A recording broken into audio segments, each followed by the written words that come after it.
Hello class. Our first video today is on kind of the broad topic of phase analysis. That's what we're going to be discussing today. And what this is a technique for looking at a continuous mathematical model and kind of making some kind of understanding the behavior of that model in a broad sense. So this is related to, for example, what we did earlier in the semester with equilibria, when we were talking about how a discrete model behaves. If you remember when we talked about different equilibria, those were fixed points of the model, places where it would get where it would stabilize. And so we're going to talk about that, but in a kind of a broader sense, because in continuous models, we can look at these as functions, and we can actually see this very clearly why these different kinds of behaviors happen, and we can manipulate our functions to build new models based on that. Okay, so first off, a definition. So if you have a differential equation, so say you have a differential equation, dx dt equals f of xt, right? Something like this. The sine of f of xt, so f of xt is a function based on x and t. So the sine of f of xt is going to give you the phase, okay? And so what that phase is going to tell you, so the sine of f of xt is called the phase.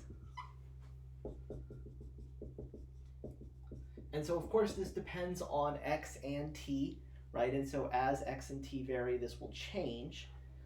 And so what that sine of the derivative gives you is whether your function is going to be increasing or decreasing, right? So if you think of an example, dx dt equals rx.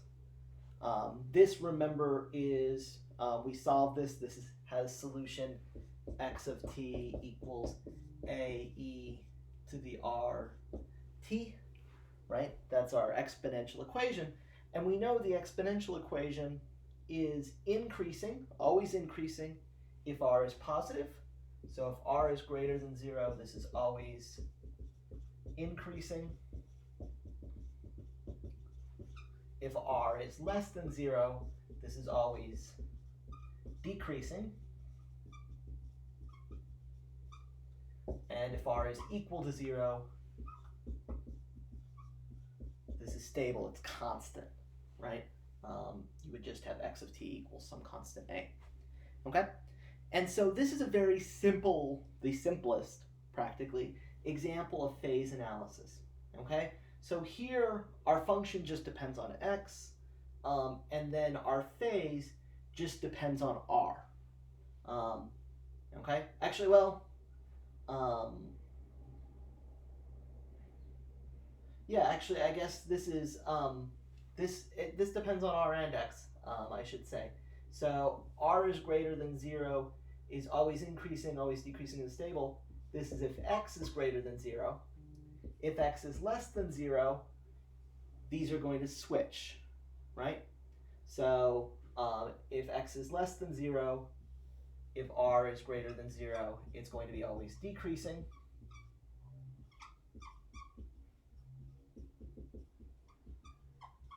And if r is less than 0, it will be always increasing.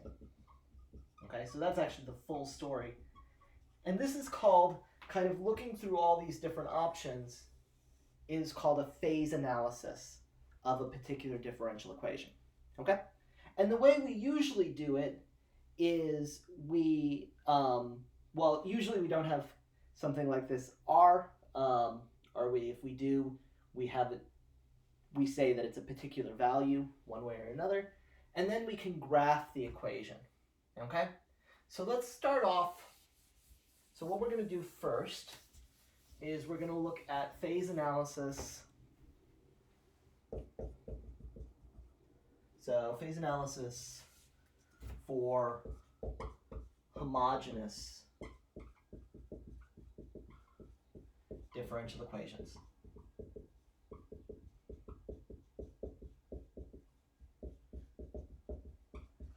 And so homogeneous just means that it only depends on x. So for your dx dt is equal to f of x, okay? And so dx dt, if you had something like dx dt equals 0.03x, your exponential equation, this is an example of a homogeneous differential equation, okay? And so what we're going to do phase analysis for something like this is we're going to create a graph. And we're not going to be super precise about these graphs.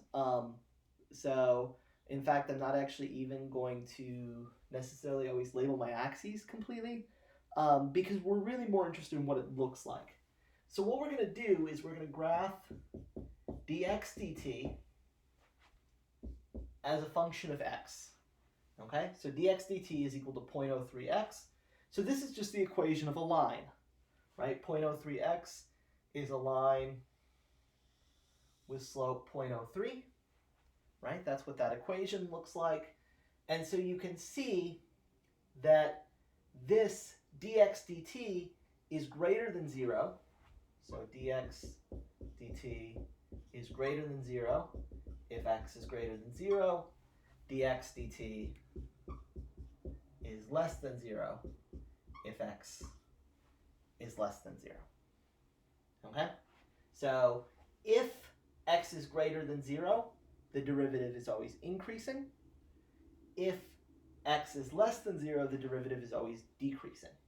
Okay? And so if you think back to what this means, right? Remember the solution here, x of t equals a e to the 0.03t. Well, if x is greater than 0, that's because this initial value had to start out greater than 0, right? Because if we start with something greater than 0, we're going to get a derivative which is increasing, and it's going to keep increasing. Okay, so that would be something like x of t equals 2e to the 0.03t.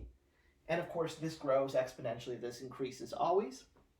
If we started with a negative x, though, right, if a, our initial value, were negative 2e to the 0.03t, this is going to start out at negative 2 and then decrease, right, because negative 2 times something which is getting larger and larger and larger.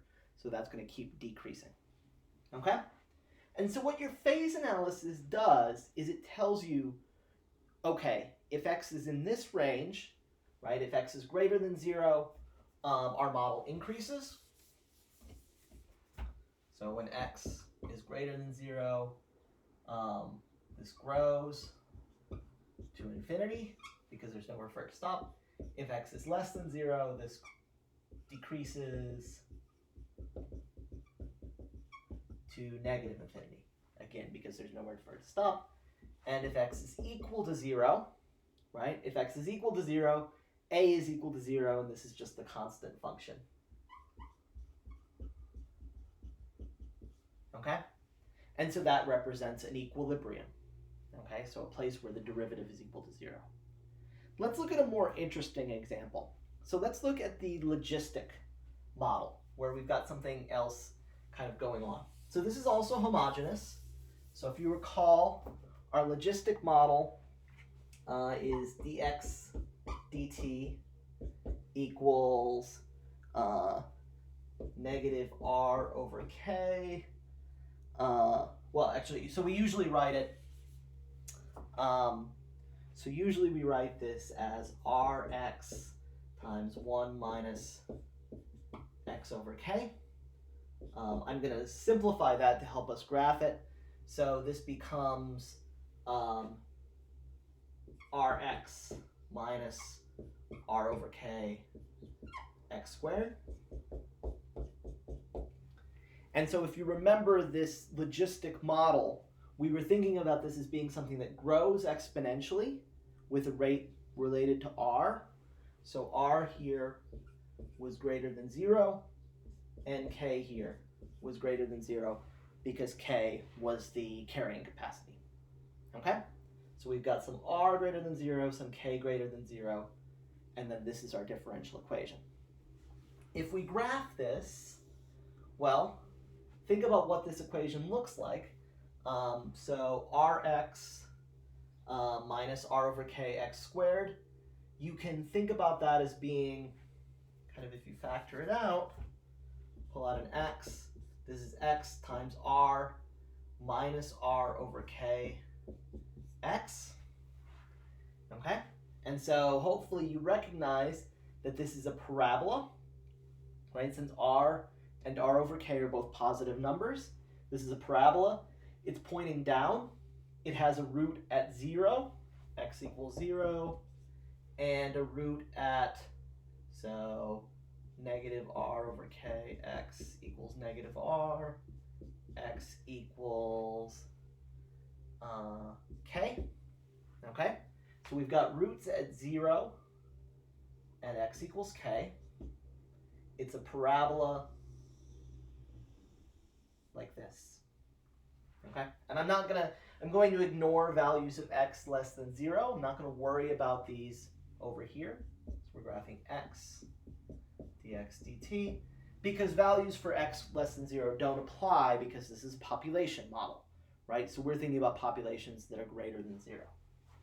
So if you look at what's going on here in the phase diagram, on this section, so for 0 less than or equal to, or 0 less than x less than k, we have a positive derivative. The derivative is greater than 0, and so our population increases.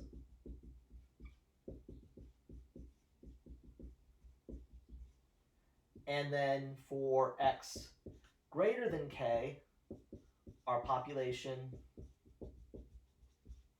decreases, right?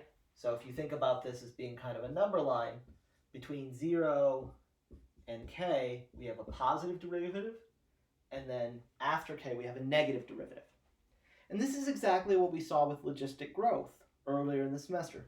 So remember, when you got logistic growth, if it's larger than 0, it grows exponentially at first.